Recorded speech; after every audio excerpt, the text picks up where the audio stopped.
ভালো করে কান খুলে শুনে নিন। যারা বাড়িতে ঠাকুরের পুজো করেন, সে লক্ষ্মী ঠাকুর হোক, কালী ঠাকুর হোক, যে যার পুজো করেন, তো বাড়িতে তিনটে পাপ কাজ কোনো সময় করবেন না। কি কি তিনটে পাপ কাজ? কোন সময় কুড়ি ফুল তুলে ঠাকুরকে দেবেন না। যারা আমার ইউটিউব শোনে তারা নিশ্চয়ই এগুলো জানে। কোন সময় ৩-৪ দিনের বাসি পচা ফুল ভগবানকে দেবেন না। ২, ৩ নম্বর, যেটা আপনারা সব সময় পাপটা করেন, এটা করবেন না।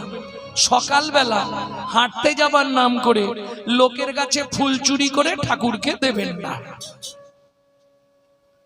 কি হলো, হাসছে কেন? মানে যারা করে তারা হাসছে নাকি? হ্যাঁ, এ পাপ হয়। কোথায় বলা আছে? ব্রহ্মবৈবর্ত পুরাণে বলা আছে, শ্রীমদ্ ভাগবতের ৫ম